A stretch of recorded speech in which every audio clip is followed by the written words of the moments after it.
నమస్తే, నేను మీ సతీష్. ఆంధ్రప్రదేశ్లో ఎన్నికలు దగ్గర పడుతున్నటువంటి వేళ రాజకీయాలు ఆసక్తికరంగా మారుతూ ఉన్నాయి. మరి ఆంధ్రప్రదేశ్లో నెలకొన్న తాజా రాజకీయ పరిణామాలపై మనతో చర్చించేందుకు ప్రముఖ రాజకీయ విశ్లేషకులు అడ్స్మల్లి శ్రీనివాసరావు గారు ఉన్నారు. సార్ నమస్తే. నమస్కారం అండి. సార్, ముఖ్యంగా ఆంధ్రప్రదేశ్లో రాజకీయాలు మాత్రం వేడెక్కుతున్నట్టు కనిపిస్తోంది.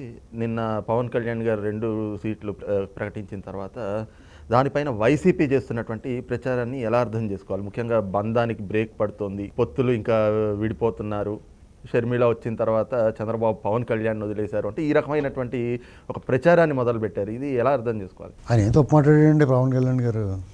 ఇప్పుడు 2 సీట్లు వాళ్ళు ప్రకటించారు కాబట్టి 2 సీట్లు నేను ప్రకటిస్తున్నాను అన్నాడు. 6 త్రిపురాల్లాగా 6 సెంటిమెంటు రాజనారాయణ రాజులు అన్నాడు. ఆ 2 నిమిషాలు తప్ప మిగతా అంతా టీడీపీకి చాలా అనుకూలంగా మాట్లాడాడు ఆయన. వాళ్ళ మధ్య గొడవలు రావడానికి అవకాశం ఏముంది?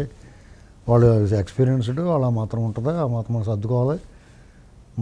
మనకు కూడా సీన్ ఏం లేదు కదా, మీరు ఏం చేశారు మమ్మల్ని, నన్ను గెలిపించి ఉంటే మీరు అడుగుతాను బాగుంటుందో, మనం ఏం అడుగుతాం అని చెప్పి అన్నాడు ఆయన. వాళ్ళు సముదాయించడం అది అంటే ఆయన ఇప్పుడు తనను తాను తగ్గించుకునేవాడు ఇచ్చింపబడుతున్నాడు అన్నట్టుగా ఆ లైన్లో పోతున్నాడు ఆయన. ఆయన తక్కువవాడు ఏం అనుకుని కాదు. నెక్స్ట్ ఇంకోటి ఏంటంటే వాళ్ళు 2 ప్రకటించారు కాబట్టి మనం 2 ప్రకటిస్తున్నాం, మనకి ఒత్తిళ్ళు ఉన్నాయనేటువంటి ఆ స్వరం కొంచెం తేడాగా అనిపించింది అందరికీ. మాకు కూడా అనిపించింది అలాగా. పార్టీ వాళ్ళు ఇప్పుడు అన్నిటికన్నా ముఖ్యంగా టీడీపీ వాళ్ళు మేము ఆహ్వానిస్తున్నాం అన్నారండి. కందకలేని దొరద కత్తిపెట్టకి ఎందుకండి ఎవరికన్నా? అవునా కదా. ఇప్పుడు టీడీపీ వాళ్ళు అందరూ భలే అన్నాడు అంటున్నారు. అన్నప్పుడు మిగతా వాళ్ళు ఎందుకు బాధపడాలి? ఇప్పుడు మాలాంటి వాళ్ళు అన్నా లేకపోతే ఇతర పార్టీ వాళ్ళు అన్నా అనవసరం కదా.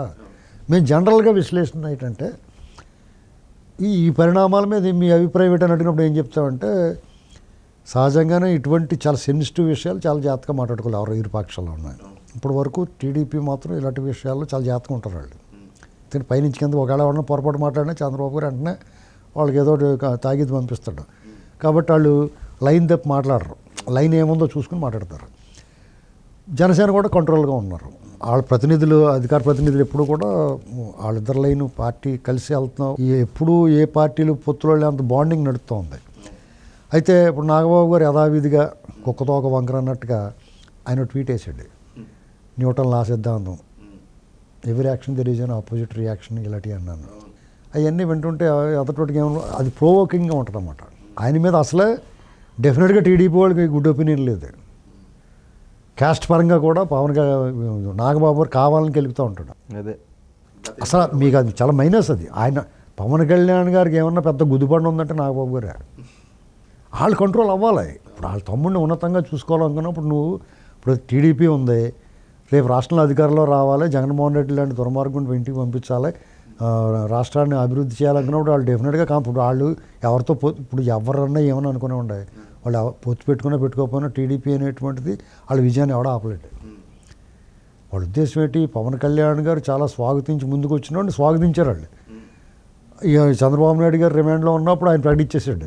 వాళ్ళు ఏం ఫీల్ అవ్వలేదు కదా, నువ్వు ఒకడు అలా ప్రకటించేస్తావు మన ఇద్దరం కదా చెప్పాలని అనలేదు కదా, వాళ్ళు అనలేదు కదా. బాగా మనం అనుకున్న రోగి కోరింది వైద్యుడు చెప్పింది ఒకటి అన్నట్టు వాళ్ళు స్వాగతించారు. ఇప్పుడు ఎలా ఉంటుందంటే ఇప్పుడు న్యూటన్ లా సిద్ధాంతం చెప్పాడు ఆయన. ఆర్కిమిడీస్ సూత్రం చెప్తే ఎవరన్నా ఇంకొకళ్ళు అంటే ఒక వస్తువు గాలిలో భారము నీటిలో నష్టభారము మధ్య ఉన్న వ్యత్యాసము ఆర్కిమిడీస్ సూత్రం. అంటే ఇప్పుడు జనసేన విడిగా పోటీ చేసినప్పుడు టీడీపీతో కలిసి వచ్చినప్పుడు ఉన్న లాభం, అలాగే టీడీపీ విడిగా పోటీ చేసినప్పుడు వీళ్ళతో కలిసి పోటీ చేస్తున్నప్పుడు కోల్పోయే సీట్లు, ఇవన్నీ ఇలాంటి సూత్రాలు మనం చెప్పగలం కదా వాళ్ళని.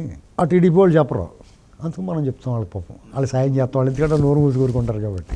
ఇది చూసేవాళ్ళకి ఎలాగంటుంది అంటే ఎబ్బెట్టుగా ఉంటుంది. సీఎం సీట్ షేరింగ్ ఇలాంటివన్నీ అడగకూడదు వాళ్ళు. నీకు ఎప్పుడైనా సరే మేజర్ పార్టీ మైనర్ పార్టీలు ఉంటాయి, ఓటు బ్యాంకు వాళ్ళు ఓటు బ్యాంక్ అంతా ఇవన్నీ వాస్తవాలు కదా. ఏం మాకు హక్కు లేదా అంటే హక్కు ఎందుకు ఉండదు? ఎవరికైనా హక్కు ఉంది సీఎం అవ్వడం, నీకు కూడా నాకు కూడా ఉంది హక్కు. కానీ మన వెనకాల ఉండాలి కదా విత్తులు అంటే డబ్బులు. విత్తులు లేకుండా ఎర్రభద్ర సమ్మడం ఎలా చేస్తావు నువ్వు?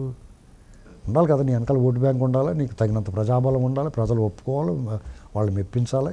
పైగా వీళ్ళకి మళ్ళీ గుదిబండలాగానే బీజేపీ వాళ్ళేమో బెట్టు చేస్తున్నారు అంటారు. వాళ్ళు ఏదో ఒకటి క్లారిటీ ఇవ్వాలి ప్రజలకి. మీరు అంత కన్ఫ్యూజ్లో పెట్టకూడదు. ఇప్పుడు బీజేపీ మేము వాళ్ళతో కలిసి వెళ్దామన్నా వాళ్ళు ఓవర్ యాక్షన్ చేస్తున్నారు అని చెప్పేయాల. లేదా వాళ్ళు వచ్చారు ఇంకో మీరు భరించండి బాబు తప్పదేక వాళ్ళ అవసరం మనకని ఓపెన్గా చెప్పాలి.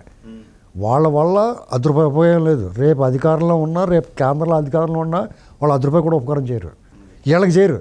జగన్మోహన్ రెడ్డి కంటే పాయం వేసుకుంటారు పైనుంచి కిందకి. చూస్తున్నాం మనం. ఇవన్నీ ప్రజలకు ఓపెన్గా చెప్పేసి మాకు వీళ్ళతో లేకపోతే మమ్మల్ని ఇబ్బంది పెట్టేసిలా ఉన్నారు వీళ్ళు, మమ్మల్ని నానా హింస పెట్టేసి ఎలక్షన్ కూడా జరగనిచ్చేలా లేరు, అందుకు వాళ్ళతో పెట్టుకుంటున్నాం.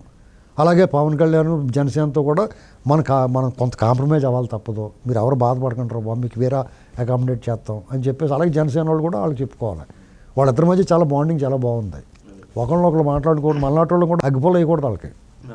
అర్థమైందండి? ఏదో పడుతున్నారు, పడినామండి, వాళ్ళకి లేని బాధ మనకెందుకు. ఒకటి మాత్రం నిజం, జగన్మోహన్ రెడ్డి గారు ఆయన పని అయిపోయింది ఆయనే ఒప్పుకున్నాడు. ఇలాంటి పరిస్థితుల్లో వాళ్ళ చెల్లి ఇప్పుడు వాళ్ళ షర్మిల గారు, చంద్రబాబు నాయుడు గారు షర్మిల గారిని చూసిన పవన్ కళ్యాణ్ గారిని వదిలేత్తం ఏముంది? ఆల్రెడీ పవన్ కళ్యాణ్ గారు, చంద్రబాబు గారు వాళ్ళు జనసేన టీడీపీ పొత్తులో ఉన్నారు. ఏడాది అడ్వాంటేజ్ ఏంటంటే ఈవిడ కొత్తగా దిగి వాళ్ళనే ముళ్ళిచ్చి పొడిచేస్తుంది. ఏంటండి ఆయనకి జగన్మోహన్ రెడ్డి గారు ఇప్పుడు ఈవిడ బాధ పక్కల బళ్ళలాగా గిల్లుడికి తట్టుకోవాలా, లేకపోతే వీళ్ళని ఎదుర్కోవాలనేటువంటిది చిరాకు వచ్చినాయి. మనం ఓడిపోతున్నాను, మానేస్తున్నాను, నేను ఆట మానేస్తున్నాను అంటాడు కూడా. నేను ఏం చేస్తారు? రేపు ఎన్నికలకు దగ్గరికి వచ్చిన తర్వాత నామినేషన్లు వేసేటప్పుడు మేము మానేసేవాడిని అన్నాడు అనుకో అంటాడు. ఆయన ఏం పోయిందండి? ముఖ్యమంత్రి అవ్వాలనుకున్నాడు, అయిపోయాడు. 1000 కోట్లు దొబ్బేయాలనుకున్నాడు, దొబ్బేసాడు. ఇంకేం కావాలి వాళ్ళకి? ఈ రాష్ట్రాన్ని సర్వనాశనం చేయాలనుకున్నాడు, చేసాడు. మళ్ళీ దాదాపు 10-20 ఏళ్ళ దాకా దీన్ని ఎవడో ఏమీ చేయలేని పరిస్థితుల్లో పెట్టేశాడు. ఆయన పని అయిపోయింది, ముగించుకెళ్ళిపోతాడు. ఊరికే వీళ్ళందరూ టెన్షన్ పడుతున్నారు కానీ ఎవరు టెన్షన్ పడకలేదు. బీజేపీ వాళ్ళు వచ్చినా పర్లేదు, రాపోయినా పర్లేదు. ఒకవేళ బీజేపీ వాళ్ళతో ఉన్నా పర్లేదు, లేకపోయినా పర్లేదు. జనాలు ఆల్రెడీ భరించడానికి సిద్ధపడిపోయారు. జగన్మోహన్ రెడ్డి గారిని ఇంటికి పంపించడం కోసం ఎవరినైనా భరిస్తామన్న స్టేజ్కి వచ్చిందంటే ఏ రేంజ్లో జగన్మోహన్, ఇక్కడ బీజేపీని భరించడం అంటే మాటలు కాదండి. జగన్మోహన్ రెడ్డి గారు అంత తప్పు చేసాడు, వాళ్ళు అంత తప్పు చేశారు. అయినా సరే బీజేపీని భరించడానికి సిద్ధపడుతున్నారు జగన్మోహన్ రెడ్డి గారిని పంపించడానికి. అంటే ఏ రేంజ్లో జనాల్లో మార్పు ఉందో అర్థం చేసుకోవాలి.